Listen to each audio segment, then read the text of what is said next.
Սոնյանի հոդվածը Արմավիր քրեակատարողական հիմնարկից 6-րդ պատժախցից։ Հացադուլ օրին 9-րդ առողջությանս հետ կապված խնդիրների մասին։ Ջերմ ողջույններ Արմավիր քրեակատարողական հիմնարկից։ Տեղեկացա, որ իմ պաշտպան Ռուբեն Մելիքյանն արդեն հայտնել է առողջությանս հետ կապված խնդիրների մասին եւ ցանկանում եմ մի քիչ մանրամասնել իրավիճակը։ Նախ մինչև մեզ այս ազատությունից ապօրինի զրկելը նախորդ տարվա դեկտեմբեր ամսին ես պլանային վիրահատություն ունեի, որը պլանավորվել էր դեռևս սեպտեմբեր-հոկտեմբեր ամիսներին։ Քանի որ ռեժիմն ինձ հետույք բառի համար կալանավորեց, վիրահատությունը տեղի չունեցավ։ Իսկ բանտային պայմաններն էլ ավելի վատթարացրեցին իրավիճակը եւ մենք ստիպված եղանք դիմել ինձ բուժող բժշկին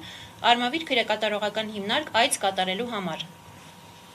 Տվյալ դիմումը գրել էինք հունվարի 5-ին եւ ապօրինի կալանքի երկարացումից հետո հայտարարածս հացադուլի 7-րդ օրը բժիշկը հնարավորություն ունեցավ այցելելու եւ զննելու ինձ։ Այսինքն դիմումը մուտքագրելուց 10 օր անց միայն բժշկին հնարավորություն տվեցին այցելել ինձ։ Հիմա, երբ բժիշկը ցուցել է շտապ վիրահատական միջամտություն, նույն ծառայությունն անհասկանալի պահանջներ է առաջ քաշում եւ ասում, որ տվյալ ցուցումը հնարավոր է իրականացնել նվազագույնը 10 օրում։ Այսինքն, ինձ առանց հանցակազմի արկայության պահում են ուղղակի գերության մեջ, Պերեդաս Ատյանն ասում է, ապօրինի եք կալանավորել, դրանից հետո 3 ամսով նոր ապօրինի որոշմամբ երկարացնում են գերության ժամկետը,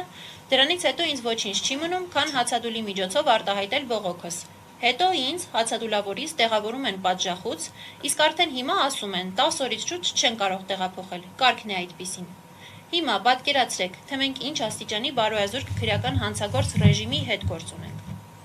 Իմ հացադուլի նպատակներից մեկը հենց այս ամեն ինչը հնարավորինս լայն զանգվածների ցույց տալն էր։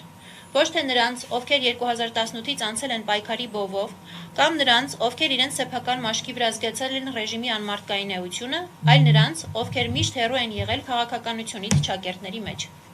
Այս ամենը ես ցանկանում էի մտցնել միջազգային հանրության փակ աչքերը, ինչն էլ այս ընթացքում արել է Anti-Fake-ի թիմը հայտնի քաղաքական եւ հանրային գործիչների գործուն աջակցությամբ։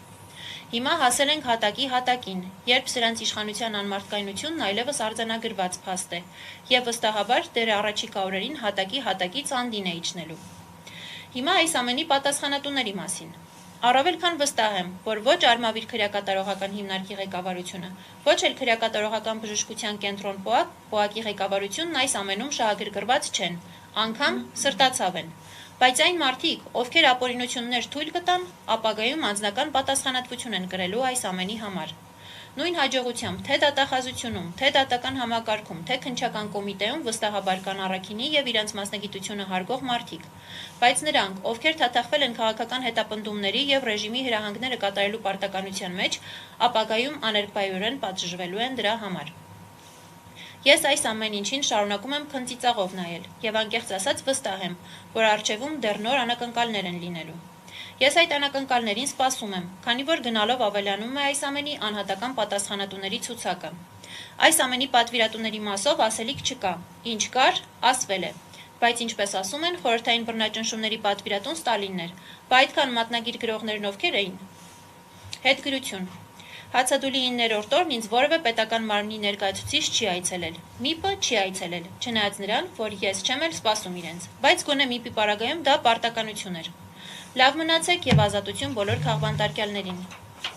Վճռականություն, անձնազոհություն, հաղթանակ։ Հացադուլավոր քաղբանտարկյալ Նարեկ Սամսոնյան, հացադուլի 9-րդ օր, ապօրինի կալանքի 65-րդ օր, Արմավիր ՔԿՀ,